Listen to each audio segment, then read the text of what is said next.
So today we're gonna start out with something a bit weirder than normal. So spaghettification deals with gravitational pull that black holes have, and this is particularly at an event horizon. So when you see a black hole, which I hope you never do, because you'll die immediately probably. From what I understand, they've been saying that like you can see this safely away, but I feel like you have to have like binoculars or something. So if you're in space and you're alive somehow, and you can see this, get away.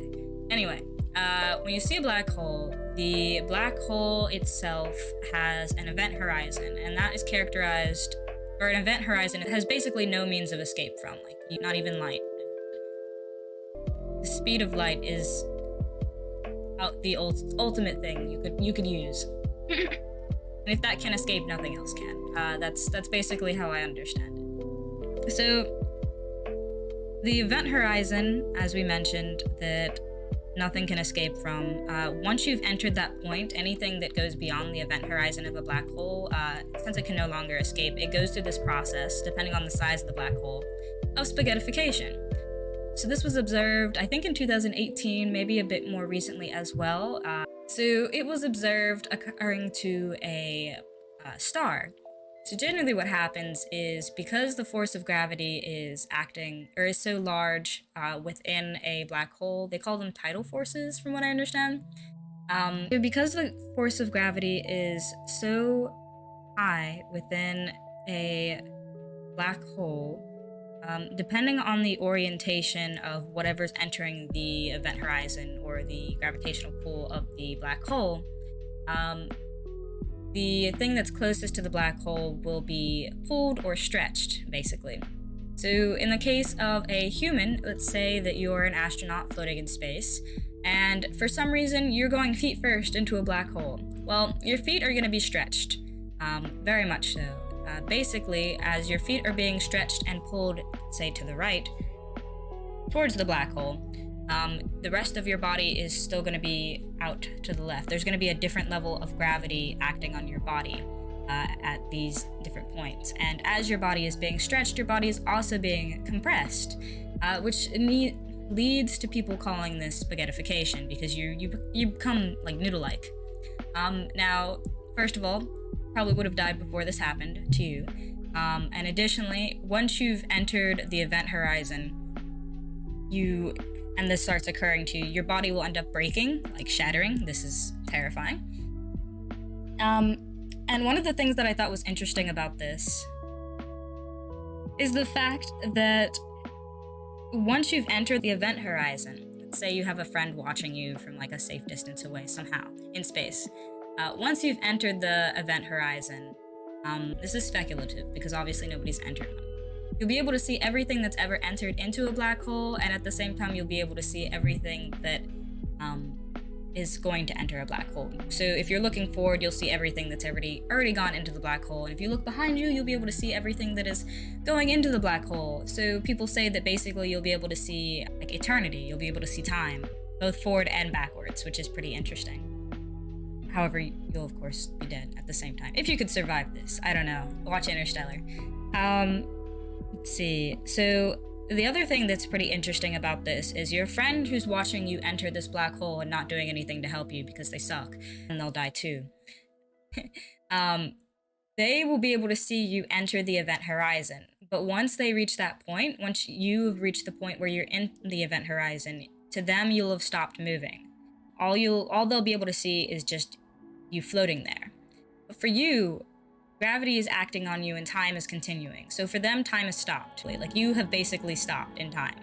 But for you, time has definitely not stopped. You're going through that spaghettification or being compressed and stretched. And you'll still be able to see the person, react, wave to them, I don't know, yell at them, but they won't be able to see any of that happening. And from what I understand, this is just because it's so difficult for light to escape the event horizon. So basically, you'll be at this weird point where you're both being destroyed instantly at the point of entry, and you'll also be hovering for eternity at the edge of the event horizon, depending on the perspective that you're seeing this from. Because from what I understand, they did capture a spaghettification of a star heading into a black hole, and I guess this is the rough visual for it. So yeah, as you can see, there was a star that basically passed a bit too close to the black hole, and it ended up becoming stretched, which is terrifying. So stars are huge; they have their own gravitational force, but a black hole is much worse. A black hole has like the ultimate gravitational force, which even the stars get into. And I will say for our universe as well, we have I think a supermassive black hole at the center of our universe too, which hopefully we'll enter into one day. So additionally, with entering a black hole, multiple theories about what happens when you actually enter into a black hole. And one of them is that you'll enter into a parallel universe. Well, a lot of people say that's obviously not going to happen because, well, it just doesn't make any sense, especially since you're going to be compressed and stretched to the point of death. Like, you wouldn't even see that anyway, so it wouldn't really matter. Other people say that, or other astrophysicists, I suppose, say that the singularities of space and time within a black hole are infinitely warped, which it's warped to the point where all matter flowing into a black hole gets destroyed, which I thought was an interesting point of view because that conflicts with the law of conservation of matter, which basically means that matter can be neither created or destroyed. So it obviously has to go somewhere, which I think is one of the reasons why we have the parallel universe theory.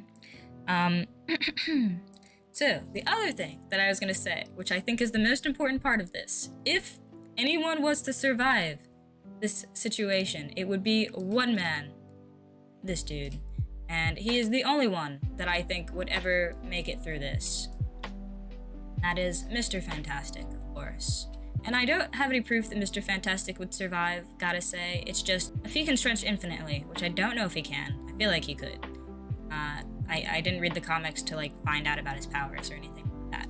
But if he's already at the point where he can continuously stretch and compress himself, it stands to reason he could potentially enter into a black hole. I don't know what any of this does to his organs, but yeah, it makes sense that this could happen, I guess, considering he already goes through this process constantly, of his own volition, too. Anyway, thank you so much for sitting through my science lesson today, and